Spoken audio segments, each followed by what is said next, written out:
April 17, 2024. Hearing wrap-up.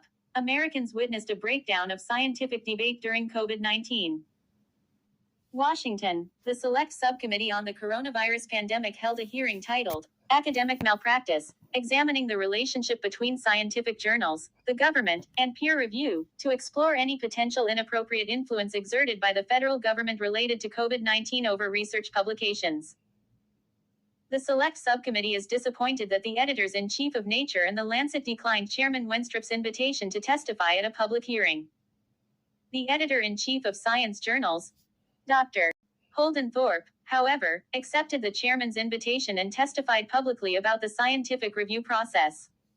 Dr. Thorpe testified that top journals often change their perspective on scientific issues when new evidence surfaces and described how preprint articles create confusion for Americans. Dr. Thorpe on science's potentially inappropriate interaction with the federal government and highlighted the chilling effect of silencing scientific debate on public trust. The Select Subcommittee is committed to ensuring conflicts of interest, government intervention, and political biases will never again inappropriately influence the peer review process at top scientific journals. Editor-in-chief of Science magazine, Dr. Holden Thorpe, agrees with the Select Subcommittee that EcoHealth Alliance President Dr. Peter Daszak may have misled the U.S. government about his highly controversial diffuse proposal, which some believe created the blueprint for COVID-19. Dr. Holden Thorpe critiqued Dr.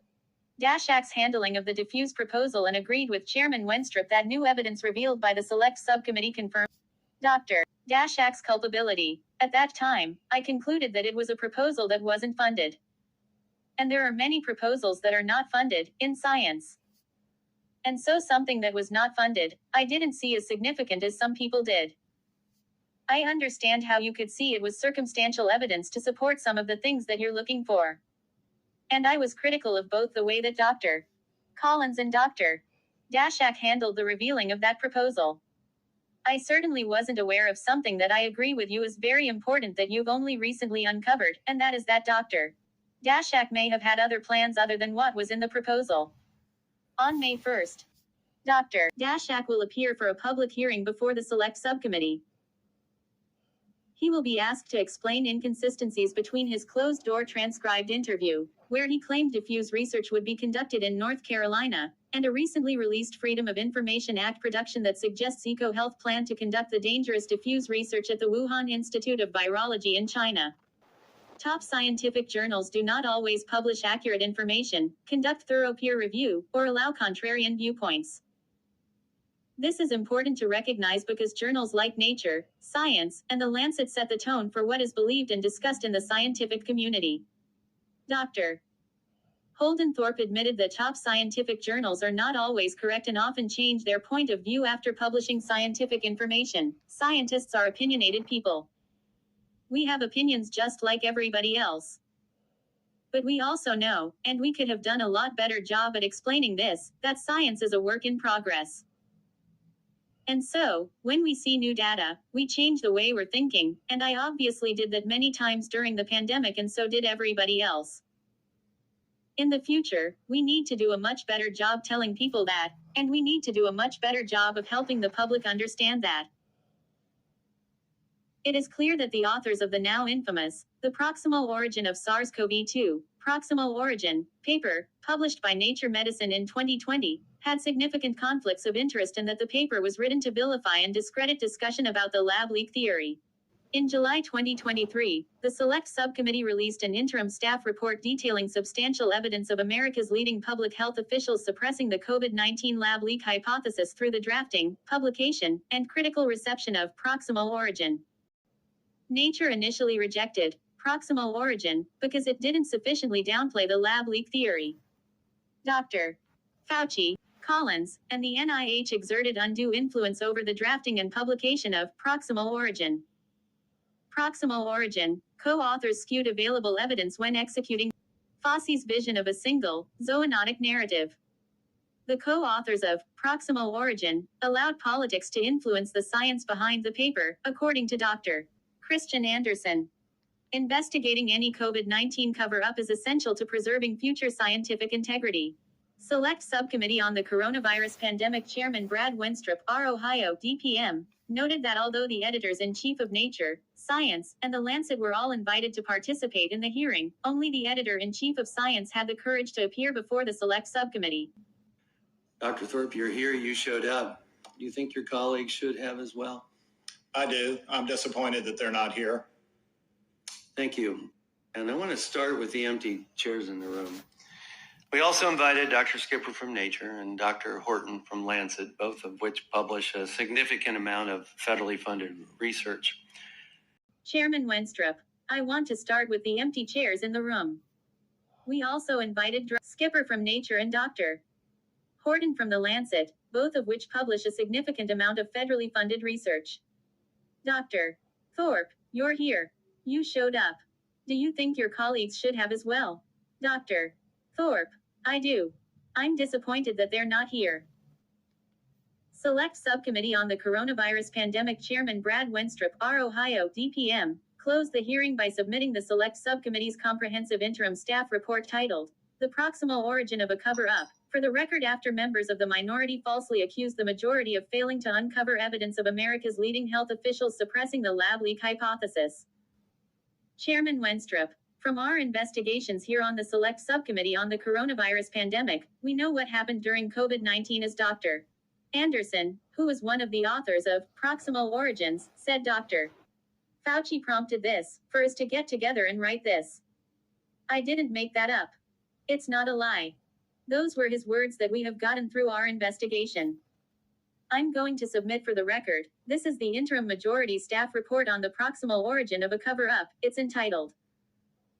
The evidence that I referred to is in here, and I'm going to submit it for the record, in case not everyone on this committee has had the chance to read it. So a paper gets published where it appears there is sometimes a predetermined outcome from the beginning. You know, as doctors, we read all kinds of articles and a lot of times I want to go to the conclusion first and then see if they already had the conclusion before they wrote their piece and look at things objectively. So, we have to do that sometimes. It's hard to say that government officials didn't have any influence, especially on proximal origins, when the record shows that those conversations took place from government officials saying, I'm putting you guys together, I want you to write this piece. And I just want to say, since the time I came into Congress in 2021, I have talked about why the origins of COVID-19 were important. Not partisan, not conspiratorial, but one, laboratory safety. The world has a right to know that the correct type of research is being done in the correct lab safety environment. Number two, immediate disclosure of viruses or bacteria that may lead to a pandemic. And number four, the ethics of the type of research that is being done in those laboratories. To say that there was no certainty and no outcome from these hearings, I am proud of the work this select subcommittee has done. We are talking about this topic today because people dared to question the narrative that was being proposed. And trust suffers because of censorship, because a lack of debate within the scientific community. And so due to the work of this select subcommittee, I think that we have advanced, and people that have disparate voices, people that dare to challenge the current narrative, which we have seen in science time and time again. And I will bring up peptic ulcer disease. It is not caused by type A personality, but a bacteria. And thank goodness people were willing to challenge the medical narrative. But it's disparate voices know that they'll be heard, they will not be censored, and that absolutely 100% will lead to better preparation for the next pandemic. Yeah, as you correctly pointed out, science is not consensus of opinion. And I just want to say, since the time I came into Congress in 2021, I have talked about why the origins of COVID-19 were important. Not partisan, not conspiratorial, but one, laboratory safety. MD, elicited new evidence from editor-in-chief of Science magazine that top scientific journals contributed to the politicization of COVID-19 and that the journals should have done more to ensure the peer review process was void of political interference. Rep. McCormick, the same thing goes for the way that we looked at treatments for this COVID disease and the way we talked about medications and isolation and everything else that has been politicized. Could you comment on how the politicization of this disease has actually inhibited a good scientific solution for future debate on medical procedures? Dr. Thorpe, I think the politicization of COVID, if we look back on it, is something that we all probably wish we hadn't experienced and hadn't contributed to that to the extent that we did. And I think the scientific community contributed to that sometimes, and I think politicians contributed to it as well. And it would have been nice to have had a calmer path through the whole thing. But, thankfully, science works in a way that got us to a lot of things that did work. Rep.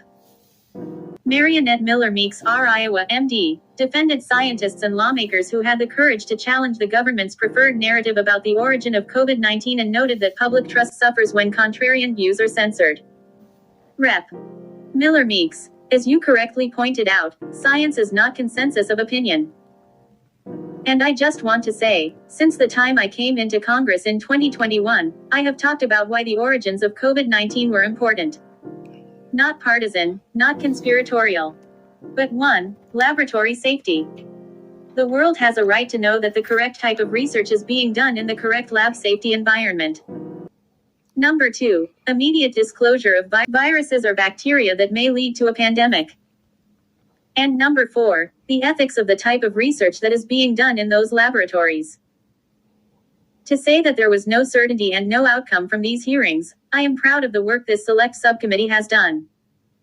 We are talking about this topic today because people dared to question the narrative that was being proposed. Trust suffers because of censorship, because of a lack of debate within the scientific community. So due to the work of this select subcommittee, I think that we have advanced in people that have disparate voices, people that dare to challenge the current narrative which we have seen in science time and time again. And I will bring up peptic ulcer disease as not caused by type of personality, but a bacteria. And thank goodness people were willing to challenge the medical narrative. But it's letting disparate voices know that they will be heard, they will not be censored. And that, absolutely 100% will lead to better preparation for the next pandemic.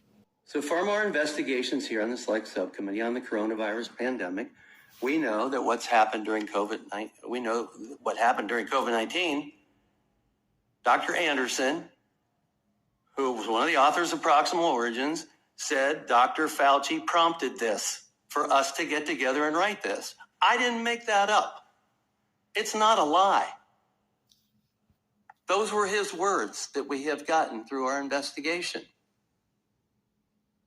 I'm going to tell you, I'm going to submit for the record. This is the interim majority staff report on the proximal origins of a cover-up, is entitled. The evidence that I refer to is in here, and I'm going to submit it for the record in case not everyone on this committee has had the chance to read it. So a paper is published, it appears there is sometimes a predetermined outcome from the beginning.